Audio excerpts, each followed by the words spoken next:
Welcome back to Fitness Manifesto. I am one of your hosts, Kim, and joining me is Justin. Welcome to this new show that we've started, which focuses on life, awesomeness, friendship, and fitness as a whole. Well, we're recording back in the studio again today, and we took a week off because my wife ended up getting what we think is COVID again. She's finally mobile. She's doing well, but we're back in it today. She is surviving and she is healthy. She is, and she even said that this time, Kim is my witness that I was a good husband. He actually was a good nanny this time and took care of the children.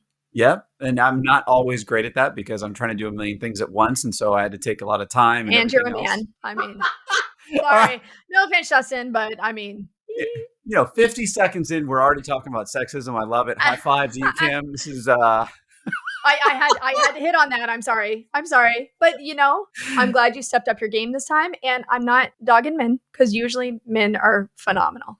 Oh, hey, but there's little truisms to all these things, right? Yeah, well, yeah. And I will fully admit that, after I think it was like 8-9 days of being Mr. Mom, I got to say it was very hard to run a business, to cycle, do everything else. And this morning, I was a little testy, I will admit. Even Kelly said that. But the show has helped me get untesty again. Yep. But even me being a mom, I do that with my children too. You are not alone in that. Sometimes too much time is, too much time. And I got to tell you, because we're both parents, like one of the things that always has blown me away about being a parent are single parents. I have mad respect for single parents. Absolutely. I have no, I had my wife home, so if I needed anything, she could still do it even though she was sick, right? And you've got Ted and everything else, right? Right. But how do you do it on your own? I have no idea. It's hard. You don't get, I guess that's when grandparents come into play. Yeah, maybe friends and all that kind of stuff, yes. Right? Occasionally you just do need a break. No matter how much you love them, right? Yep. That's true. It is true. Some days you just got to take a step back, especially if they're all up in your business all the time, Wait. You got to breathe too. Kids are all up in your business. Are you sure? Are you shocked? I know. It's crazy, right? I don't know about you, but every time I'm getting ready in the morning and I'm like out of the towel and I'm just that naked for a few seconds, whatever, I swear one of my kids walks in right at that moment. I'm like, yep. Come on. Yep. This is my time. Go away. What are you doing? Like, why? And I think there's like a kid radar because I don't remember, I think it's a new thing because when you were a kid, I don't remember walking into my parents. Like I did it once to my mom and all I remember is just like, I don't want to ever see that again. I don't know. I knew that if the door was shut, you don't come in. And if you need something, you knock, but you do not open that door. It was, it's a respect level. And I don't know what's happened to the world today, but they see a closed door and somehow they feel like they can still come in. It's almost like an open invitation, right? Yeah, absolutely. They feel that sometimes. Kids are gross. I tell you what, I loved them. But my son is 17 and he's a boy. His room stinks. Gross. Oh, even when you try to clean, I told you, so I've got a 13-year-old and I've got my kids are all about 3.5 years apart. So my oldest son, before they went on their trip a couple weeks ago, it was very clear, like, hey, Seth, you got to clean up your room. To him, that meant throw all of his crap on his bed. Uh-huh. And as long as his floor was clean, it was good. So he came back and I didn't touch it, right? He's like, oh, my room stinks. I'm like, yeah, because you're disgusting. Yeah. Yes. And the dirty clothes hamper, like when it's full, you got to bring it to the laundry room to be washed. It just can't sit there. Ew. No, but that's what happened. It's so funny because I know that when I was a teenager, I was gross, obviously, we all were. But it's so weird being a parent and seeing it. Now I'm like, oh God, how did we survive as a species? Yeah, I would call my mom and be like, Mom, was my room like this? And she's like, yes, it was. And not only was it like this, in fact, it was like this for 8 years. Yes, exactly. I remember my brother, my oldest brother, he is 9 years older than me. And he'd be like, hey, if you clean my room or pick up my room, all the dirty clothes and stuff on the ground, you can have all the coins that are on the floor. And I'll tell you what, there is times I made bank picking up coins, but I look back at that now and that wasn't worth it. No. And it's funny you bring up coins. My kids did a lemonade stand a few weeks ago. Oh, right? Awesome. Before they went on their thing. And it was for my daughter, bless her heart, she wants to help animals. So she was trying to raise money for a shelter, like an animal shelter. Okay. That's awesome. She's got a soft heart. A huge soft heart. Great humanitarian, just a great person in general. She's a very soft and very wonderful soul. But the funny part was they realized that if they asked for money, they wouldn't get paid. So they had to use Kelly's Venmo account. Oh my gosh, I didn't even think about that. That's funny because my daughter wants to do a lemonade stand too. So I'm glad you got thrown to the sharks first. Oh, absolutely. Well, maybe we can combine next time because it's so funny because again, no one has changed. Like no one has money on them. It's all, it's starting to go more digital. And it was one thing that never occurred to me. And so we had this whole thing, like I went to the bank and got a thing of quarters and a thing of dimes and a thing of nickels that she never used. You're all prepared. And well, that was like a modern day shock there. I ran into this yesterday. I went to try on bridesmaids dresses. My brother is going to get married. We were in a bougie part of town. We walked in and honestly, I normally deal with only cash. We did Dave Ramsey Total Money Makeover years ago. So usually we pay all our bills, pull all our spending cash out, and that's what we use. And I walked into this restaurant and it said no cash accepted here. And I was like, oh. Damn it. So yes, plastic is accepted everywhere. It is. And it makes it very hard for people that are trying to do like the Dave Ramsey method where basically, you pay down all your debt, you go to cash and then you set a certain number aside. And if you run out of it, you run out of it and you're done. Right. And it's a great philosophy to get back on track. But in today's world, I wonder what the new version of that is because it is all digital. Like the other day, one of my clients is in New Zealand and she usually pays through, I think through PayPal or whatever like that. Well, because of the change in currency value, their currency has gone like completely the other way. It's lost like 10% of its value to the US dollar. So to help her out, I changed my pricing. But because I did that, she had to pay me a different way. Yeah.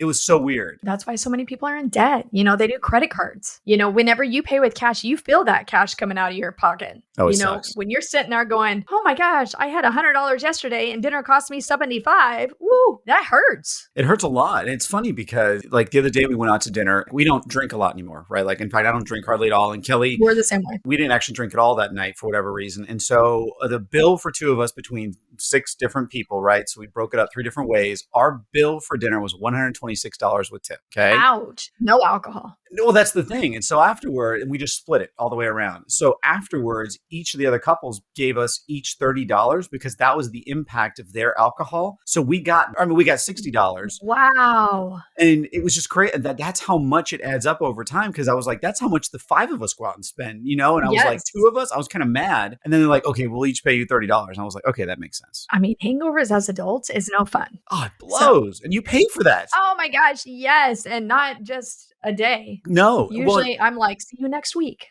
But you pay in so many ways, right? You pay out of pocket, like literally. Yep, literally. You pay mentally and you pay, in the long run. So you're less productive. Yeah. So yeah. Your body feels it and it's rough. One of the ladies at Psycho Bar that works with us recently got pregnant. And it's funny because she used to be a big drinker, big kind of, I don't want to call her a partier, but she imbibed a bit. And the minute she started going cold turkey, she was even mentioning to me last week when we all got together, like she has more energy. She feels better overall. Yeah. It's true. I mean, just the difference that you feel. And, so many people that go and work out hungover, I'm like, y'all, it's not good on your body for one, but it's dangerous. It's crazy dangerous because no one thinks about dehydration, right? Right. Well, and your muscles aren't strong. They're weak from 1, staying up, partying, 2, dehydrating them. You just don't have it like you did if you weren't drinking. 100%. And I remember, I don't think I've, at least in the last 10 years, ever worked out with any sort of buzz or anything like that. But I remember when I was younger and I would go in college and stuff like that, we would go out and party and I was on crew and then we go crew the next day. I mean, I know that I wasn't at my peak performance, but I could still do it. Thinking about that now in my 40s, like trying to think about, like, I get like the shiver. I'm like, oh, Yeah. It sounds miserable. Nope, I agree with that. Well, like the other day we did a ride and it was a big kickoff ride for one of our new rides, our foundations ride. Yeah. And we were allowed to have alcohol on the bike. So I grabbed gross. It was like it's like a foo-foo drink. It's not a wine cooler, a hard seltzer maybe. I don't know what it was. I mean, me and one of the other instructors were drinking it and we high-fived and water. Water is definitely the best thing for any type of workout. I I don't even think I finished that. I think I ended up throwing it away. Well, I think you went through two because the first one was so gross because it was like mango, whatever. And I took a sip of it and you're like, does this taste bad? I'm like, that is not good. And then you got another one. And I don't think you finished it. But I'll tell you right now that, when I was growing up, things that came in a can were not good. And now it seems to be becoming bougie to get stuff in a can. Yes. Everybody does stuff in a can now. Which is weird, right? Right. It's an odd thing. And I got to tell you, working out now, because with a buzz, it would probably feel pretty good, right? You're like, yeah, I got the energy, whatever. Right. But I can only imagine the come down from that. Oh my gosh. No, imagine going up a hill with your resistance. Your gear is sitting at 8 to 10 and going, I got to come down this other side. Ugh. And I think that brings us, to kind of the subject we were going to talk about today. And that is like dealing with adversity a little bit, right? So I think this is a great kind of launching pad into that. So high five, Kim. Great job. You set me up perfectly. I did. I was going to slide it right in there. We shared that. We're looking through the computer screen, although we're again right across from each other, which for those that see the B-roll, you'll see that we're right across from each other. But it is funny because of two giant monitors, we actually can't see each other. No, unless I lean to the side, which I do a lot, and Justin makes fun of me. Maybe we wrap up today. We'll do that. Does that sound fair? That sounds fair. All right. One of the things that we're going through right now is like, we love cycling a lot. We truly love it. We think it's one of the best things. It is the best thing. It's not one of the best things. Like, it is the best thing. All right. Fair enough. I will concede that point. But we're feeling like right now in the situation that we're in, we're not getting a lot of support from our studio right now. Very little. In fact, we were talking right before we came on here, we were going through our Instagram feed and looking that there were two pictures that were our studio. One happened to be from a while ago, but posted recently. And then another one of some recent ride, someone signing a 100th ride thing. And then the one below it was some random dude. Yeah. Not obviously. Like a generic picture? I don't know. It was so weird. And we started realizing that, like, how do you persevere in an environment where you are feeling not necessarily supported as much as you want to be? You love what you're doing, but you feel like your management is kind of sucking butt. Nope. Where you put in all the effort and show up and you don't feel like they come to the table at all. And the funny part is we'll have these rules like, hey, look, before you do a specialty ride, which we call a theme ride here, right? You need we have a boy band one coming up. Heck yeah. Woo. Next, not this week, but the following week. I can't wait. Yep. Justin is team NSYNC and I'm team Backstreet Boys. All the way. And don't worry, it'll be bye. Oh, yes. It's okay. You can feel wrong. We'll do promo for that. Don't worry. And it's funny because like the rule for us is that we have to give it to them about 8 days in advance. We have followed that rule for months. And I'd say 50% of the time our stuff gets posted. Is that fair or no? Maybe less? I would say it's probably less. Okay. So we put all this time and effort in Canva to create this stuff. I got to tell you, Kim's has been phenomenal. Her last one was this cool videotape. It was just awesome. It was like a VHS looking. Okay. I got to give my husband the credit. He's the one who does them together. He is a photographer. He's got all the software. So I tell him, I'm like, Ted, this is what I need. And he creates. He's the artiste. I am not. Well, he's brilliant and he does a great job. So Ted, great job. I agree. He's pretty awesome. He's pretty awesome. And so, we still show up. And I guess the point of this is that even when you're going through periods where you are feeling frustrated, whatever, there's got to be things you can do to help the situation, right? Because you don't want to write out quick because you love what you're doing. So one of the things is that I was going to start with and then kind of pass it off to you, Kim, is that I think having someone that you can bond with over this and kind of gripe with, and, you don't want to necessarily build like this pity party, but you definitely want to have an avenue to expunge those bad thoughts, those bad ideas, and then kind of move forward with. Right. So I think having a ride or die, I think is really important. What do you think? I do agree with that too. Absolutely. Having that person where, you both know what's going on. You know what's going on in the background. Yes, you can vent to each other about it, but also don't keep it all in the negative, because if you keep yourself in the negative and everything about it is bad, you will start hating it. You will learn to dislike it and you'll not want to show up for your writers, which you love. Remember, you love what you do. So you've got to show up for that and having somebody to laugh about it with. Justin and I laugh about this all the time, just stuff that goes on. I mean, just random stuff. We'll just do a side chat and be like, really? And then we'll laugh. I mean, what do you think, Justin?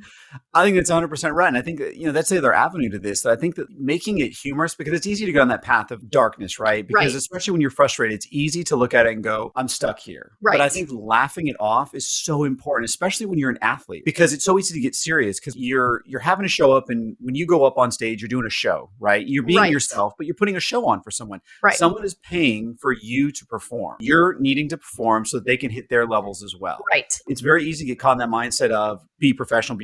But one of the things that's also professional is laughing and having fun, right? Absolutely, it is. Yep. And if you're laughing and having fun, your riders will see that. The people who come to ride with you will see that. And while they're seeing you laughing and having fun and enjoying it, they don't see everything going on in the background, which they don't need to see. They don't need to see any of the negativity or the dark cloud that surrounds all of that. They need to see you because that's what they're there for. With seeing you and showing up to work out with you, they get a good workout in. Yeah. And it's somewhat cathartic and therapeutic for you as well, right? Because you are realizing that you're rising above the level that they're at. Right. To perform and meet your objectives. And I think that one of the things that we talk about a lot offline is just the stupidness, like the pettiness of things. Like, oh, so petty. Yes. Like, here's a great example. So there was a woman that we were in training with last week. I don't know, there were 6 or 7 of us there. We all went around and had to ride. We basically picked a song for someone else, and then that person had to find the beat and basically figure it all out. So it was kind of like a impromptu improv kind of thing. It was fun. It was a ton of fun. And it came to her and they were like, okay, it's your turn. She's like, no. What? And she's like, no, come on up here. No. And I think it was 3 or 4 no's, and then we finally had to move on past it. But afterwards, Kim and I were like, what just happened? Like, yeah, you get up in front of people every day and teach, but you can't get up in front of, your fellow instructors who we are in this as a team together and ride in front of them. I'm sorry, that speaks pretty loud. It does. And I think that goes back to the point of like, you've got to be there for each other, right? Like being on a team means that you all go through it together. And even if you're scared, I mean, it's not fun to get up when you don't know the song and you don't know, I can't remember who had mine, but I think it was, anyway, someone had mine. And I did. Oh, you did. That's right. And I gave you Modest Mouse Float On, and I thought you would take the low, slow beat, and you didn't. You popped in that saddle and you were gone. Yes. I forgot that I'd asked for a slower song. And I was like, all right, we're going to rock this. And afterwards I was like, whoo. And it was like 48 RPMs, and you took it to the other end of that spectrum. We had fun, but it was definitely a different type of ride for a minute. The point was, it's not about screwing someone else. It's about setting them up for success, but also challenging them. Right. Well, and also in doing that, you get to help them grow. When they do that, you are helping to build them up. And if they're struggling with stuff, you work through it as a team and help build off of that. And by simply just saying, no, I'm not going to do it. I mean, it's dangerous. Yeah, it is. Because then, I mean, how can you get up in front of an audience and ride in front of them when you won't get up in front of your teammates? It's just, I don't know. It blew my mind. Well, I think it goes back to, because I agree with everything you're saying. It's for me, it was the fact that I lose trust in the individual immediately, right? Because no one in there. I mean, we have people in there that are crazy reserve shy. Right. Like that. Right. And this person is even, I'd say, higher than some of those other individuals that are there. Yeah. No one complained. No one got up there and said, oh shit. Now, a few people had to take a deep breath and everything, which is fine, right? You got to get set for it. But it's a supportive environment. No one's going to tease you. And guess what? If you mess up, you get to correct yourself next time. No one's going to chastise you. And that's what we're there for. We're there to help build each other up and fix, those little things, or help them fix. I said last time I have MS, and a lot of the time, if I am riding out of the saddle fast, my right leg will drop out completely. I struggle with keeping that beat, anything above 80. It's just the card that I was dealt, and it's okay. I am very fortunate to be here, and God has blessed me with that. My leg was spasming, and honestly, I have nerves that are out of this world whenever it comes up to getting up in front of people, and I usually tell them I feel like I could vomit or pee. I'm not for sure which one, but I still clip in and do it. Every time. And it's funny because Kim, it's one of my favorite things about her is that she gets so caught up in her head, and then she gets on stage and is like, oh, okay. It's ridiculous. I know it's terrible. I know, Justin, you're so like down to earth. You're like, this is nothing. And you clip in and you go. Yeah, but what I don't show is because I've been, a performer most of my life, is that I'm dying inside. That's why, whenever they ask for a volunteer, I always try to go first or I go last. I never go in the middle because I either want to get it over with or I want to watch and see what I can do. Those are my two mindsets. Yeah, no, I understand that. And it's funny, but inside, I never get up there and go, all right. I just kind of clear my head and I realize, okay, Kim's going to set me up for success. I know I'm going to do okay in this. I know what I'm doing. Let's just ride with it. Yep. Yeah, you knew I wasn't going to set you up for failure. You know better than that, Justin. Of course. That's why I was excited. It was fun. And then you took it. I thought you were going to go real low and slow and heavy. And evidently you wanted to run out of that place because we ran. Well, and the hard part of that day was we had already ridden. We did a full ride. Yep. And then we did an additional almost hour of, everyone else riding through their stuff too. So it was, I was already exhausted. So by the time I got home that night, I passed out. Yes, it was hot in there. A little caliente. It is, that studio is so muggy and it shouldn't be. No. And I guess that, again, it's all these things that we talk about, right? That, like you just said a great word, it shouldn't be. But yet we still show up. Right. Right. And I think the biggest thing is you've got to show up if you're on a team. You need to represent, even if you're in an uncomfortable situation where you aren't feeling supported, where you're just not feeling, I don't want to use the word, but I can think of another one, but love. You're not feeling that camaraderie. Right. When you're putting all your stuff forward and you kind of see the frustration of other people, you've got to show up because other people are expecting you to. Absolutely. And just think about it. If you don't show up for them, they're going to stop showing up for you. I mean, really. Nice. And once you step up and you clip in, I tell my writers all the time, there is power in movement. And I've probably said this last time, but the mood or funk that you had coming into the studio is not going to be the same when you're walking out. No. Because it changes. It absolutely does. If you've never worked out or felt truly, if you're one of those people who says, I don't work out, I'm in a few of those. My mom is one of those. She does yoga, which is great. And that is her. She does little Pilates now, which is very good for her. But getting her heart rate up, it's just not her thing. She's never done that. I always encourage you to try something like this because the endorphin release that you get is so extreme. Yes. And it's in such a judgment-free environment. Because I think one of the hardest parts for a lot of people too is that they feel I'm not going to be as good as someone else in there. Well, guess what? There's always someone better. Right. Okay? I can say that as an instructor. There's absolutely people better than me. 100%. But knowing that makes me want to keep improving, right? I know that I'm not going to stay stagnant here. Like for instance, you and I both were some of the first that said, we'll try that new format. Before it even came out, Kim, I think, was the very first person on the call who goes, I want to teach that. You know what? Honestly, I really, really enjoyed it. It's interesting. Again, part of the frustration that we had this week, in addition to what we're talking about here, is that this is a brand new thing that just got released, I think, last week for the first time company-wide. August 1st. August 1st. Thank you. So Monday was the very first time across the nation this new format got released and deployed. All right. We got trained on it a little bit on Friday, and then Saturday was a little deeper dive. And then Monday, the rest of the week, we went live. My point here is that it should have been promoted the heck out of this. It's great for beginners. It's great for new people, but it also has stuff for advanced writers where you learn, where you focus on your technique as opposed to the speed of it. Right. And your form. And we take it way back and we help you build you and your strengths. We work on them and your weaknesses. We work on them. We coach through all of that together as a team so that you will build up and keep going to those more difficult rides. And then you'll go and be like, I don't know, why was I scared of this ride? 100%. We're just taking it all back. Bringing it back, like they like to say, the kids these days, right? Yep. But there was nothing about it. Literally on our Instagram page for the company, there was nothing. Zero this week. There wasn't about a new format. It went over the theme rides, but nothing about this new ride, nothing. And yet we all showed up, we did our part, and we crushed it. Right. And so when we were training, they did do the new foundation format. There was one post about it, come to the free ride to learn the new format. But I thought it would have been sold out. I held off booking a spot as an instructor to let, all of our other customers book, and they didn't. No, it was about half full, I'd say. Yeah. Well, and now when they see it on the schedule, they don't know what it is. No. And that's part of it too, is getting your message out there is part of, if you love what you do and you do this for a reason, especially when it comes to fitness, and this applies to all areas of your life, but especially in the fitness world, as an instructor, they expect you to not only know what you're doing, but also promote it a little bit, right? So you feel comfortable enough, even when you get on that bike for the first time, you've never taught a foundations class, it should look like you've done it a million times. Right. And even if you mess up, you can't go, oh shit, I messed up. You've got to go.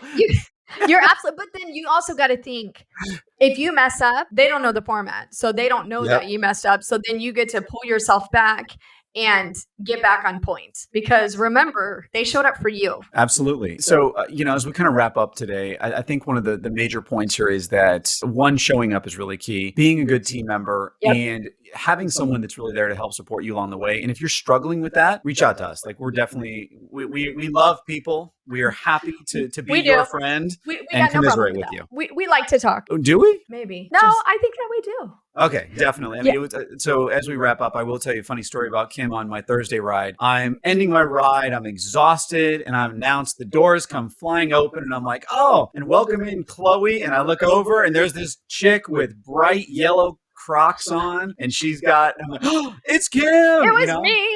And it totally made my day. It was a great way to end my class. And so, surprise your fellow riders, surprise your fellow athletes out there. Like, keep it fresh, always be looking out for each other. And don't ever give up. Do not give in to the darkness. Don't do it. If you are passionate and you love it, keep your head up. Keep your head up. Don't give up. Of course, always show up for yourself. Show up for your riders, because it will come full circle. And that concludes today's episode of the Fitness Manifesto. I know you guys enjoyed it. And Kim, I want to say thank you to you and to our audience for making this podcast what it is. Yes, we wouldn't be here if it wasn't for you guys. And stay tuned for the next episode.